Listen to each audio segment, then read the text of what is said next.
Hello friends, welcome to Reno's Englishpedia. This session I am starting a revision series which will cover all the chapters of 10th standard. Since the number of days for the forthcoming examinations are very less, it is my aim that I post at least 9 to 10 chapters daily. They may be a combination of chapters and poems, so that complete revision can be achieved by the students. I hope that you enjoy these series. These are going to be actual classroom transactions, so there are going to be some places where students' voice is not audible, but I have ensured that I repeat all comments so that no point is missed by any of you. Happy studying.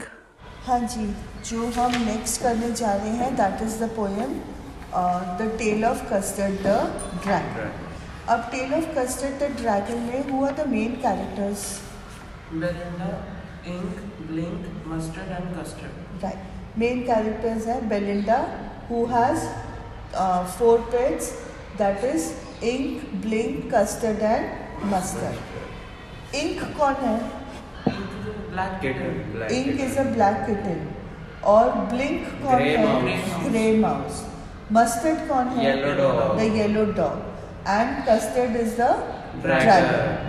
अब आप देखो ink black colour का होता है, right. आप qualities देखो तो ink को उसने बोला है black kitten, right. Grey mouse, mouse की ब्लिंकिंग की आदत होती है तो उसने उसको दिया है, ग्रे माउस को नाम दिया है ब्लिंक. मस्टर्ड का मतलब क्या होता है? Mustard yellow. राई के दाने, राइट. राई के दाने येलो कलर के हैं, ब्राउनिश येलोविश कलर का है. और डॉग का कलर क्या है? It is brownish yellowish. तो यहाँ पे कलर्स का आप देखोगे कि इस पोएम में कलर्स का बहुत ज़्यादा कंसेप्ट है. वाइट हाउस है, ब्लैक किटन है, ग्रे माउस है, येलो डॉग है, एक रेड कलर का वैगन है. तो यूज़ ऑफ कलर्स, इमेजरी बहुत ज़्यादा उसने क्रिएट की हुई है, राइट. इमेजरी इस पोएम में आपको बहुत सारा एक्शन दिखाती है, बहुत सारा कमोशन दिखाती है. क्लियर हो गया? इमेजरी का क्या पर्पस है? अगर अब हम इसके टोन के बारे में, इस पोएम के टोन के बारे में बोले तो सीरियस है, एंग्री है कि ह्यूमरस है और मॉकिंग है? Humerus and मॉकिंग. ह्यूमरस है, हंसी वाली पोएम है, पढ़ के हमें हंसी आती है. और मॉकिंग, MOCKING, मॉकिंग का मतलब होता है किसी का मजाक उड़ाना, राइट. तो ये पोएम एक मजाक उड़ाया गया है उन लोगों का जो कहते हैं कि हम ब्रेव हैं बट असल में होते वो कावर्ड्स हैं. बोलते हैं कि हम ब्रेव हैं बट वो डरपोक होते हैं, राइट. तो उनका मजाक उड़ाया गया है इस पोएम में. तो इस पोएम का टोन क्या है? It is humorous and mocking. Clear हो गया tone? Now what is the rhyme scheme? AABB. The rhyme scheme is AABB. House and mouse AA and wagon and dragon is BB. पूरे poem में वही है rhyme scheme, that it is AABB. Right? So we are done with the rhyme scheme, we are done with the imagery and we are done with the tone and characters. अब इस poem की theme क्या है? Bravery of custard. Bravery तो है ही है, bravery के बारे में वो बात कर रहा है, राइट. ब्रेवरी के बारे में क्या बात कर रहा है? Actions speak louder than words. Bravery के बारे में इस पोएम में कौन सी कहावत सबसे एप्ट है? Action speak louder than words. Ink, Blink, Mustard अपने आप को ब्रेव मानते हैं बट उनके एक्शंस क्या प्रूव करते हैं? कि वो डरपोक है, कावर्ड्स हैं. Action speak louder than words. उनके एक्शंस शो करते हैं कि वो डरपोक लोग हैं. अब कस्टर्ड अपने आप को कैसे मानता है? कावर्ड. वो बोलता है कि हाँ तुम सब राइट हो, मैं तो कावर्ड हूँ, मुझे तो मेरा अपना सेफ कमरा, सेम कोजी कमरा चाहिए, मुझे नहीं, मैं कोई ब्रेव पर्सन नहीं हूँ. He is ready to be called a coward. But उसकी हरकतें क्या शो करती हैं? He is the most brave of all. Clear है? ज़्यादा कुछ इसमें तामझाम नहीं है. ओके. अब इसकी अगर हम एक शॉर्ट समरी बात करें इस पोएम की, तो समरी क्या है? बेलिंडा अपने 4 पेट्स के साथ रहती थी और सिर्फ सारे पेट्स उसके हिसाब से उसके सारे पेट्स ब्रेव थे except for the dragon who was called custard. अब एक बार क्या हुआ, बेलिंडा को एक पायरेट ने अटैक किया। पायरेट कौन होता है? समुद्री डाकू, राइट? समुद्री डाकू का जनरली होता है कि उसके आंख पे एक आंख पे काला सा वो लगाया हुआ होता है, हाथ में उसके वुडन सॉर्ड होता है, राइट? तो that he is called he is called a pirate. तो इस पायरेट ने बेलिंडा को अटैक किया। अब जब बेलिंडा को अटैक किया तो who was supposed to be brave? Custard. No. Who was supposed to be brave? Ink, Blink and Mustard. बेटा supposed का मतलब समझो। Supposed to be brave, कौन अपने आप को brave आंकता था? कौन अपने आप को brave कहता था? Suppose मतलब वो था नहीं, पर दर्शाता था, दिखाता था, right? Who was supposed to be brave? Ink, Blink and Mustard. तो अब जब पायरेट ने बेलिंडा पे अटैक किया तो इनका काम क्या था? To go and बेलिंडा को बचाना, फाइट करना पायरेट से।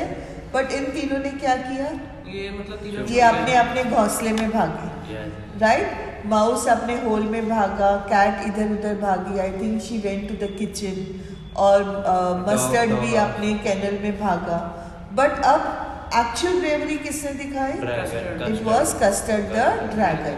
उसने पायरेट को पूरा गॉबल अप ही कर लिया, right?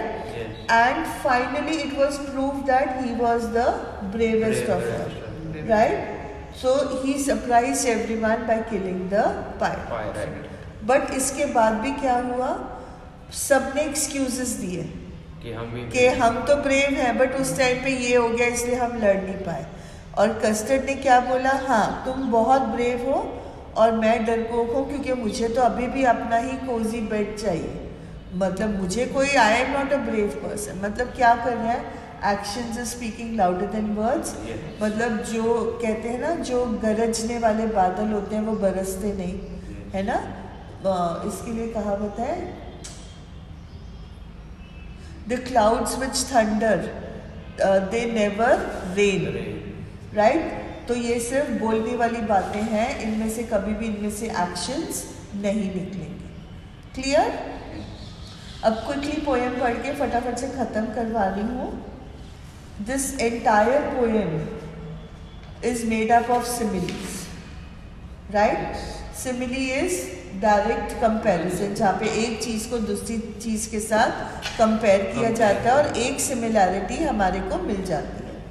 Belinda lived in a little white house with a little black kitten and a little grey mouse and a little yellow dog and a little red wagon and a Realio Trulio little pet dragon. Realio Trulio में क्या है? Poetic license. What are the actual words क्या है? Really, truly. But एक musical effect create करने के लिए, एक फनी पोएम क्रिएट करने के लिए उसने पोएटिक लाइसेंस यूज़ किया है, जहाँ पे उसने वर्ड्स को चेंज कर दिया है, ठीक है? Realio trulio little pet dragon. Now the name of the little black kitten was Ink and the little grey mouse she called him Blink and the little yellow dog was sharp as Mustard but the dragon was a coward and she called him Custard. Custard the dragon had big sharp teeth and spikes on top of him and scales underneath. जो dragon की body का ये description दिया गया है कि उसकी body के ऊपर स्पाइक्स होती है, तिखी स्किन होती है, मतलब वो बिल्कुल डैगर्स की तरह होती है। डैगर पता है? चाकू। उतनी ही तेज होती है, उतनी ही जख्म दे सकती है, फेटल इंजरी कर सकती है, पर जो नीचे का बेली पार्ट होता है उसका, राइट, वो स्केली होता है और वो सॉफ्ट होता है। And scale underneath and mouth like a fireplace, chimney for a knows. Dragons की एक खूबी होती है कि उनके मुंह से आग निकलती है और उनके नाक से धुआं आता है। तो उसने माउथ को फायरप्लेस बोला है जहाँ पे आग होती है, और नोज को चिमनी बोला है जिससे धुआं बाहर आता है। and really truly daggers on his toes. अब कस्टर्ड की बॉडी में कौन से हथियार थे? The spikes on his back, और उसके जो टोज थे वो चाकू की तरह ही तेज थे। क्लॉज भी बोल सकते। Belinda was as brave as a barrel full of beers. Again you can see simile, right? Mouth like a fireplace में भी simile है। Yes. Belinda was as brave as a barrel full of beers. तो bravery आ गया है, comparison between Belinda and the beers, right? And ink and blink chased lions down the stairs. तो ये बता रहे कि ये इतना brave थे कि अगर लायन आ जाए तो इंक और ब्लिंक उसको नीचे भगा दे।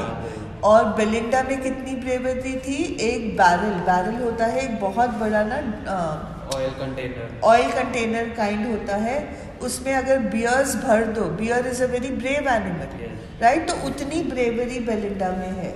और जो मस्टर्ड था, he was as brave as a tiger in a rage. Again simile, yes, वो टाइगर जो रेज गुस्से में है, as brave as a tiger in a rage. Rage का मतलब गुस्सा। जब टाइगर को गुस्सा आता है तो वो कुछ नहीं देखता है, वो सीधा चीर फाड़ करता है। तो मस्टर्ड भी वैसे था। But Custard cried for a nice safe cage. वो बोलता था कि नहीं, मुझे तो मेरा केज दे दो जहाँ पे मेरे को आराम मिले, जो बहुत अच्छा हो। मैं ब्रेव नहीं हूँ, ना तो मुझे बैरल्स के साथ बियर्स के साथ मैं खुखार हूँ, ना ही मेरे को लायन को भगाना है, ना ही मैं टाइगर की तरह हूँ। मेरे को तो मेरा केज दे दो सोने के लिए।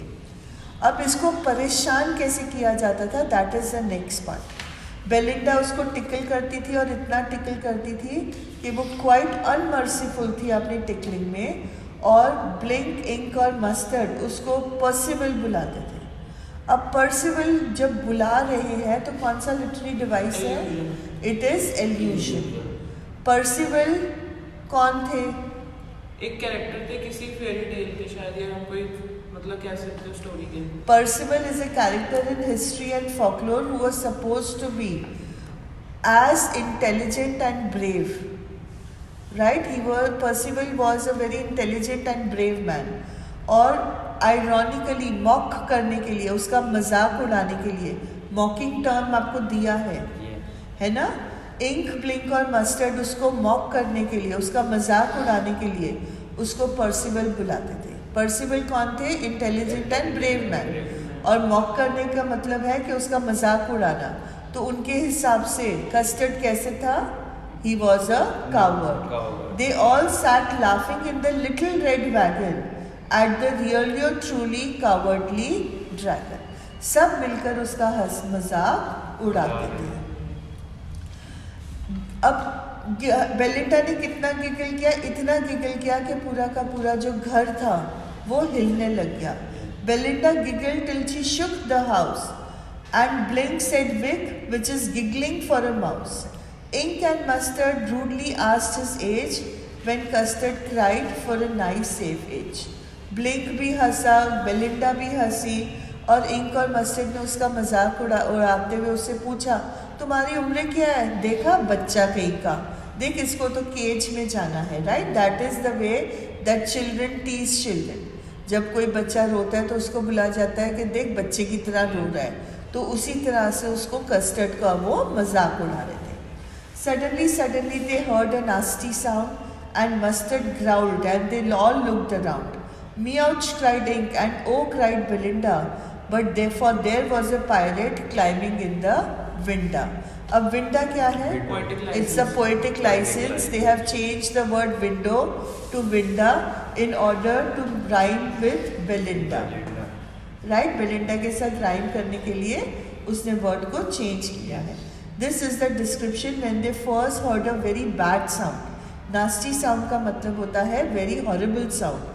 और जब पीछे मुड़ के देखा तो कौन था? वहाँ पे एक पायरेट था। अब पायरेट के हाथ में क्या था?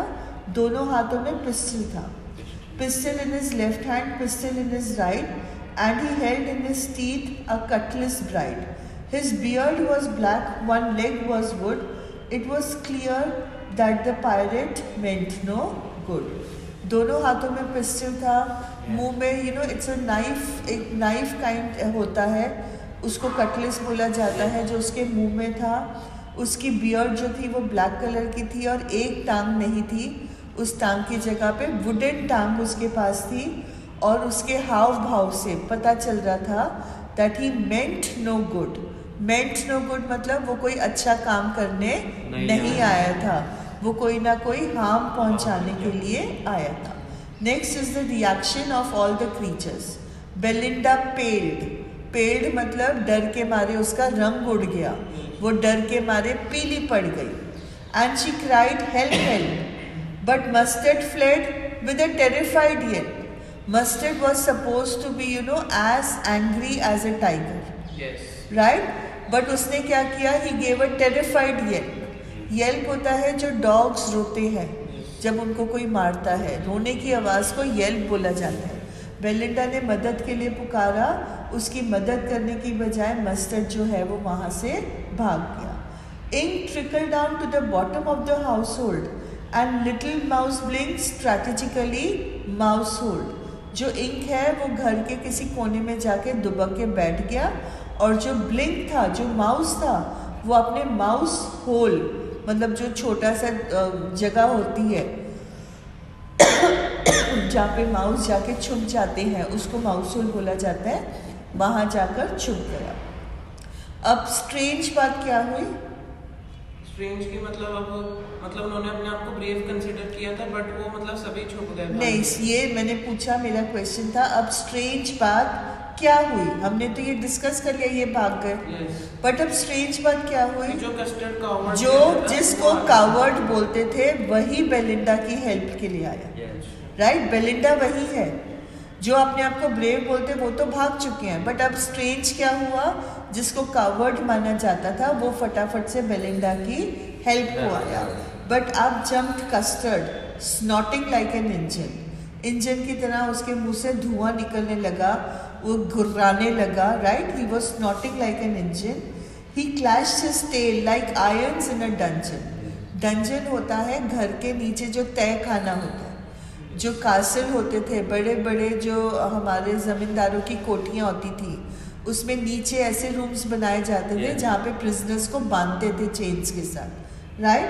तो जब उसने अपनी टेल को ज़मीन से पटका तो स्पाइक्स थी ना, उसके स्केल्स बने हुए थे, उनकी आवाज़ ऐसे लगा जैसे डंजन में आयरन्स के साथ बंधे हुए कैदियों की आवाज़ आती है जब वो अपनी जंजीरों को खींचते हैं।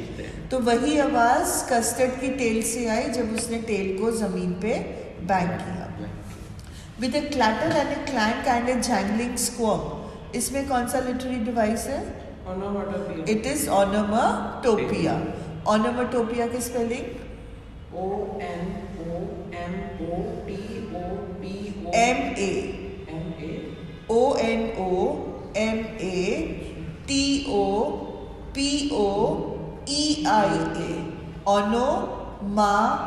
ओनोमाटोपोइया। पोइया अगर बोलते नहीं है हम, ओनोमाटोपिया बोलते हैं, बट इसकी प्रोनाउंस मतलब स्पेलिंग्स याद करने के लिए पोइया बोलो, POEIA, ठीक है? Otherwise it is onomatopoeia. Okay, तो ये सारी लाइंस में है ओनोमाटोपिया बिकॉज हमारे को साउंड सुनता है, clatter, clank, jingling, right? Clashed, ये सारे वर्ड्स में ओनोमाटोपिया है। With a clatter and a clank and a jangling squirm, he went at the pirate like a robin at a worm. The pirate gaped at Belinda's dragon and gulped some grog from his pocket flagon. अब ये जो line है, gulped his grog, right? grog होता है alcoholic drink. Alcoholic drink आपको झूठा bravery देता है, समझ में आ रहा है? जो शराब पीता है उसको वो झूठी ब्रेवरी दिखाता है। शराब एक्चुअल में वो पीता है जो कावर्ड होता है, राइट? अब ड्रैगन को देखकर पायरेट की क्या हुई? उसकी सिट्टी पिटी हो गई, वो डर गया, तो वो अपनी डरती हुई स्पिरिट्स को जागरूक करने के लिए उसने शराब का सहारा लिया। He gulped some grog from his pocket फ्लैगन।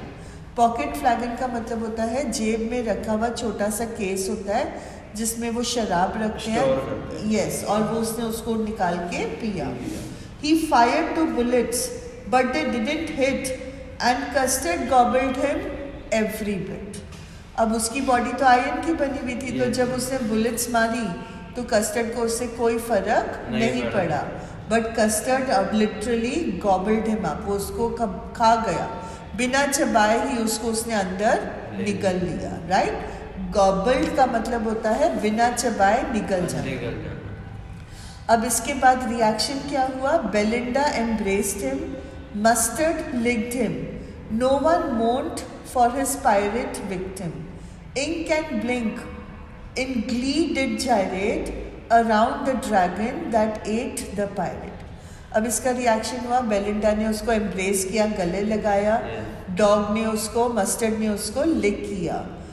किसी ने भी पायरेट जो विक्टिम बन गया था, राइट, क्यों? क्योंकि उसको कस्टर्ड खा चुका था, तो उसके लिए किसी ने भी अफसोस नहीं जताया कि बेचारा मर गया। किसी ने भी, सब खुश हो रहे थे उसके मरने से, किसी को दुख नहीं हुआ। और इंक और ब्लिंक इन ग्ली, ग्ली मतलब खुशी से, जायरेट का मतलब, सॉरी इट्स गायरेट, गायरेट का मतलब होता है to dance, right. They started dancing in joy. कहाँ पे? अराउंड द ड्रैगन, ड्रैगन के चारों तरफ वो घूमने लगे। And who was the dragon? It was the dragon who eight the pirate, जिसने पायरेट को खा लिया था, उसके चारों तरफ वो डांस करने लगे। But presently up spoke little dog mustard, I'd have been twice as brave if I hadn't been flustered. अब ये वाला जो आपका स्टैंजा है पूरे पोएम में, this is the only stanza which is made up of 6 lines. But again इसका rhyming scheme same रहता है, Mustard flustered AA, Blink and think BB, agree and me CC, right, AA BB CC। Rhyming pattern वही रहता है, दो lines consecutive line में same alphabet. अगर उन्होंने पोएम का पूछा तो फिर हम क्या लिखेंगे? बेटे कभी भी राइमिंग स्कीम पोएम की नहीं आती है, it is always the stanza, ठीक है, पर्टिकुलर स्टैंजा की आएगी। यस। एक और क्वेश्चन था मैम, ये कासल में रहते थे कौन?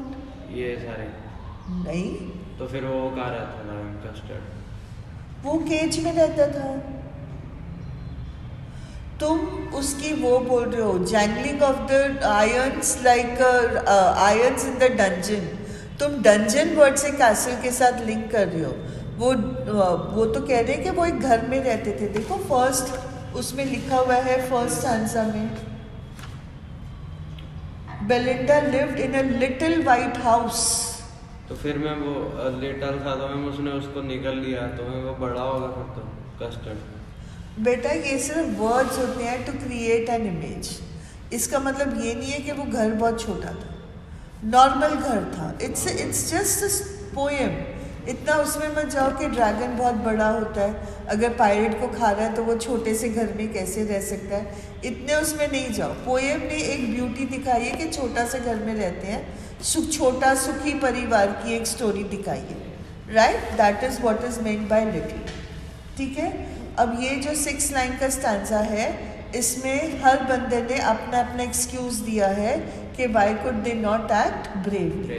तो मस्टर्ड ने क्या बोला कि मैं फ्लस्टेड हो गया, मैं घबरा गया, राइट। नहीं तो मैं तो बहुत ब्रेव था, I would have been twice as brave.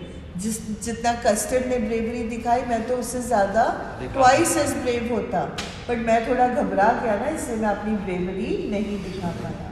And up spoke Blink and up spoke Ink and up spoke Blink. अब दोनों चूहे और किटन ने भी बोला कि we would have been 3 times as brave, कि हम तो कस्टर्ड से 3 गुना ज़्यादा ब्रेव हो जाते।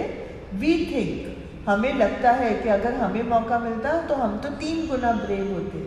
और कस्टर्ड ने क्या बोला? I quite agree. And Custard said I quite agree that everybody is braver than me.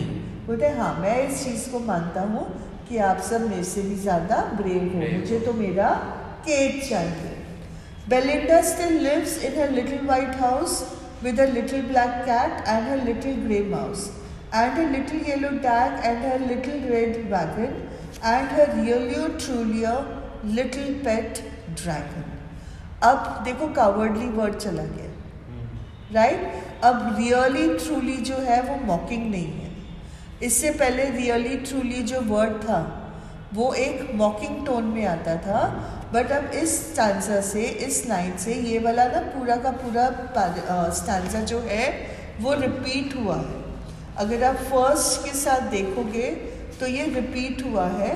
First stanza में हम देखते हैं कि द टोन इज मॉकिंग. जब हम बाकी की पोएम पढ़ते हैं तो हमें पता लगता है कि द टोन इज मॉकिंग, बट ये वाले पैराग्राफ में जब हम पढ़ते हैं तो हमें पता चलता है कि टोन अब मॉकिंग नहीं है, टोन जो है अब एडमायरिंग हो गई है. The only difference is in the word Belinda still lives, right? पहले है बेलिंडा लिव्स, उसके बाद है बेलिंडा स्टिल लिव्स, राइट?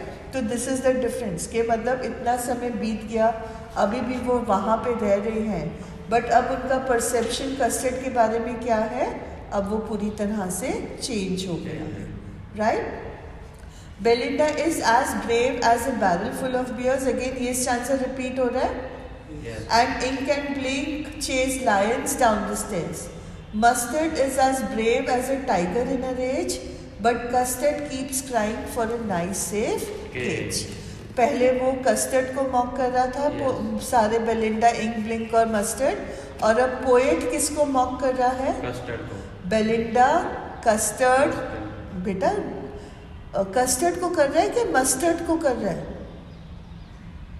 अब ये लास्ट स्टैंजा में पोएट एक्चुअल में किसको मॉक कर रहा है, किसका मजाक उड़ा रहा है? कस्टर्ड का नहीं. कस्टर्ड का क्यों उड़ाएगा? कस्टर्ड ने तो प्रूव कर दिया कि वो ब्रेव है. मॉक का मतलब क्या होता है? मजाक उड़ाना. तो कस्टर्ड का मजाक क्यों उड़ाएगा वो? हाँ, उसने तो प्रूव कर दिया. तो वो मजाक किसका उड़ा रहा है? मस्टर्ड का. इंक, ब्लिंक और मस्टर्ड, वो तीनों कहते हैं कि हम ब्रेव हैं, बट एक्चुअली वो ब्रेव नहीं है. सेकंड स्टैंजा, सेकंड था या थर्ड था? सॉरी, फोर्थ स्टैंजा था, जिसमें हमारे को पढ़ के लगता है कि वाकई इंक, ब्लिंक और मस्टर्ड ब्रेव है और कस्टर्ड जो है वो कावर्डली है, राइट? तो वो कस्टर्ड को मॉक कर रहे हैं तीनों जन मिलके. बट यहाँ पे इस लास्ट स्टैंजा में क्या हो रहा है? पोएट अब इन तीनों को मॉक कर रहा है, इंक, ब्लिंक एंड मस्टर्ड को. हाँ, और किसको एडमायर कर रहा है? कस्टर्ड को. क्यों? क्योंकि वो अपनी ब्रेवरी का बखान नहीं कर रहा है. वो तो जैसा था वो अभी वैसा है. वो कराया कर रहा है. यस, वो अभी भी अपने केज में जाने के लिए ही मांग कर रहा है, उसको अपने केज में ही जाना है. बट हिज एक्शंस प्रूव्ड कि जब समय आएगा then he is going to be braver than all of them, right? तो वो उन लोगों पे मजाक उड़ा रहे हैं जो कहते हैं कि हम ब्रेव हैं, बट एक्चुअल में वो ब्रेव होते नहीं हैं, right? Okay, so any questions? Ma'am इसमें are going to now discuss the literary devices. कई डिस्कस में साथ के साथ कर रही थी और कई जो मिस हो गए हैं वो मैं आपको अभी करवा देती हूँ, राइट? तो पहले हम सिमिली देख लेते हैं. I have already done mouth like a fireplace. Belinda was as brave as a barrel snorting like an engine. Then next is Custard clashed his tail like irons in a dungeon, right? ये वाले मैंने आपको बता दिए थे. Last एक रह गया था simile, that is he went eight the pirate like a robin at the worm, right? जहाँ पे वो पायरेट को खाता है. तो एक और है Mustard as brave as a tiger, right? तो ये वाले आपके सारे सिमिलीज थे, ठीक है जी. उसके बाद अब आप थर्ड स्टैंजा पे आ जाओ. थर्ड स्टैंजा में चिमनी फॉर अ नोज, इसमें कौन सा लिटरेरी डिवाइस है? मेटाफर है. मेटाफर क्यों है? बिकॉज ये मतलब इनडायरेक्टली कंपेयर्ड है. It's an indirect comparison. ये नहीं बोला है कि chimney, the nose is like the chimney. उसने बोला है कि उसके पास नोज की जगह पे चिमनी ही है, क्योंकि चिमनी में से धुआं निकलता है. उसी तरह से उसके टोज डैगर्स की तरह है कि उसके टोज ही डैगर्स हैं. उसके टोज ही डैगर्स हैं. तो again it is a metaphor. It's an, yes, indirect comparison है, इसलिए मेटाफर है. अच्छा, ये वाली लाइन में Ink and Blink chased lions down the stairs. Lions down the stairs जब हम बोलते हैं, as brave as a tiger in the rage बोलते हैं, या बैरल फुल ऑफ बियर्स बोलते हैं, तो यहाँ पे वो क्या एक्चुअली शो कर रहा है? Which literary device is there? It is exaggeration. Exaggeration for emphasis. वो एग्जैजरेट करना है बताने के लिए कि तीनों कितना ब्रेव थे, right? So it is exaggeration. EXAGGERATION, exaggeration. Clear है? उसके बाद है, हम आ जाते हैं नेक्स्ट एग्जैजरेशन है, Belinda giggled till she shook the house. वो इतना हंसी कि घर हिलने लग गया। अगेन, क्या घर हिल सकता है? नहीं। बढ़ा चढ़ा के बात बोलिए, एग्जैजरेशन फॉर एम्फेसिस, बताने के लिए, एम्फेसाइज करने के लिए कि वो कितना हंसी है। अब हम नेक्स्ट लिटरेरी डिवाइस करते हैं, दैट इज रेपिटेशन, राइट? सबसे पहले तो ये नोट डाउन कर लो कि the little word has been repeated 3 times in the poem. As brave as 2 बार रेपिटेशन हुआ है, और रियलियो ट्रूलियो की रेपिटेशन जो हुई है वो 4 times हुई है, ठीक है? उसके अलावा she tickled him unmercifully, Belinda tickled him, she tickled him unmercifully, इसमें टिकल्ड वर्ड की रेपिटेशन हुई है, राइट? उसके बाद suddenly suddenly they heard a nasty sound, उसमें रेपिटेशन है। Pistol in his left hand, pistol in his right, pistol word की रेपिटेशन हुई है। फिर हेल्प हेल्प, जब Belinda paled and cried help help, तो उसमें भी रेपिटेशन हुई है। येस और no? Okay. Now we come to transferred epithet. What is transferred epithet? मतलब हम जब एक वर्ड को मतलब उसकी जो मीनिंग होती है, सरब को अभी तक ये बात नहीं समझ में आई है। नहीं आई ना बेटे? मैं आपको सिंपल से एग्जांपल देती हूँ। She had a restless sleep, वो रात को बेचैन होकर सोई, राइट? इंग्लिश में हम बोलते हैं she had a restless sleep. इसका मतलब क्या है? वो वरी हो गई। कारण नहीं पूछा, ये लाइन का मतलब क्या है? वो रात भर रेस्टलेस थी, बेचैन थी। अब रेस्टलेस वर्ड जो है वो शी के लिए यूज हो रहा है कि स्लीप के लिए? शी के लिए। बट हमने लाइन में क्या बोला है? रेस्टलेस को कहाँ पे लगाया है? स्लीप के लिए। तो शी से हमने ट्रांसफर किया है। रेस्टलेस लड़की थी, बट हम बोल रहे हैं नींद रेस्टलेस थी। नींद तो नींद होती है, नींद रेस्टलेस कैसे होगी? है ना? रेस्टलेस कौन था? वो लड़की। तो अब यहाँ पे ऐसा ट्रांसफर्ड एपिथेट क्या है? But mustard flat with a terrified Yelp. Terrified Yelp में है ट्रांसफर्ड एपिथेट। येल्प टेरिफाइड हो सकता है कि मस्टर्ड टेरिफाइड था? मस्टर्ड घबराया था ना। जो चीख होती है वो कभी घबराती नहीं है। घबराता कौन है? बंदा, डॉग। मस्टर्ड घबराया हुआ है, बट हमने टेरिफाइड को कहाँ पे रखा है? येल्प के साथ। तो हमने किया है ट्रांसफर्ड एपिथेट। उसके अलावा ऑनोमोटोपिक वर्ड्स में आपको बता चुकी हूँ, क्लैश्ड, क्लैटर, क्लैंक, जैंगलिंग। उसके अलावा भी 2 और ऑनोटोपिक वर्ड्स हैं, one is weeck and one is meowch, right? Giggled मान लो, बट गिगल्ड एक वर्ड है, वो साउंड नहीं डिनोट करता है, वो हंसी का ही फॉर्म है। It's not a sound. It is weeck and meowch is a sound. Onomatopoeia होता है जो साउंड वर्ड्स होते हैं, उनका और कोई मतलब नहीं होता है, बस वो साउंड डिनोट करते हैं। गिगल का मतलब है, गिगल का मतलब है हंसना, राइट? तो गिगल में ऑनोमोटोपिया नहीं है, ठीक है? अच्छा, अब इस पोएम में एक लास्ट बात है जो इम्पॉर्टेंट है। इसमें यूज़ ऑफ कलर्स बहुत ज़्यादा है टू शो एक्शन, और इसमें यूज़ ऑफ मूवमेंट बहुत है। वर्ड्स बहुत सारे हैं जो मूवमेंट दिखाते हैं, जैसे चेज, क्लाइंब, टिकल, जंप, गायरेट करना, डांस करना। तो ये सारे वर्ड्स जो हैं ये हमारे को मूवमेंट दिखाते हैं। Winda, climbing in the winda. Winda is window, poetic license बोला तो था आपको। मूवमेंट दिखा रहा है वो पूछ रहा हूँ। क्या चीज? क्लाइंबिंग इन द विंडा भी मूवमेंट दिखा रहा है तो। क्लाइंबिंग वर्ड में मूवमेंट है, विंडा तो विंडो हो गया, क्लाइंब तो मैंने बोला ही है, ठीक है। ये मूवमेंट दिखा रहे, तो इसमें बहुत ज़्यादा पोएम में यूज़ ऑफ सेंसेस है।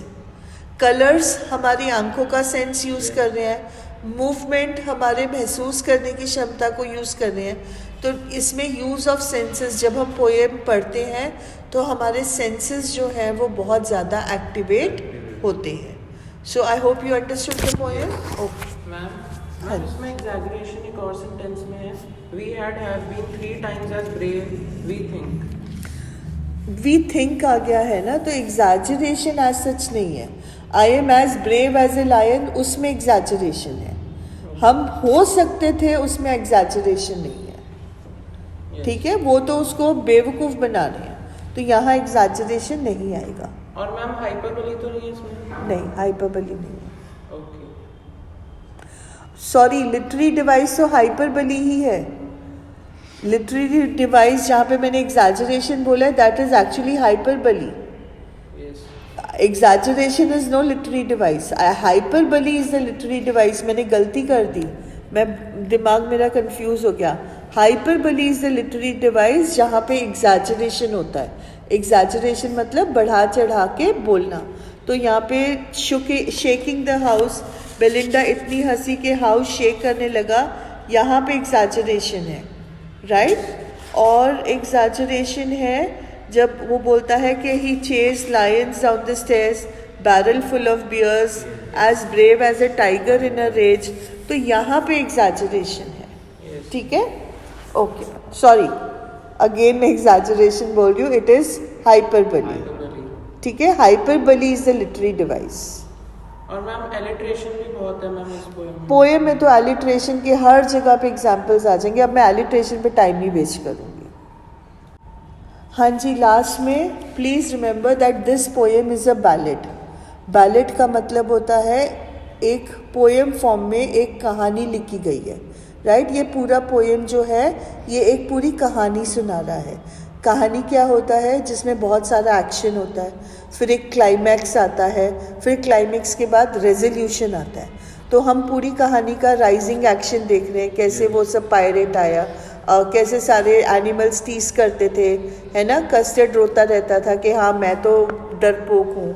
फिर क्लाइमैक्स आया कि पायरेट आ गया, पायरेट ने अटैक किया और कस्टर्ड उसको खा गया।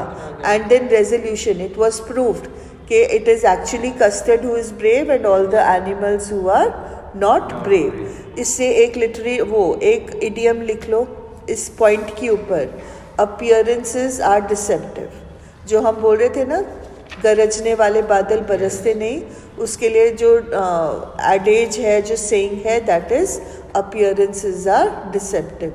जो जैसा नज़र आता है वो वैसा होता नहीं। So with this I am ending it, okay ma'am. With this, we come to the end of the video. I hope that you liked it. Please do not forget to like, share and subscribe to the channel, and remember to press the bell icon for further notifications. Thank you.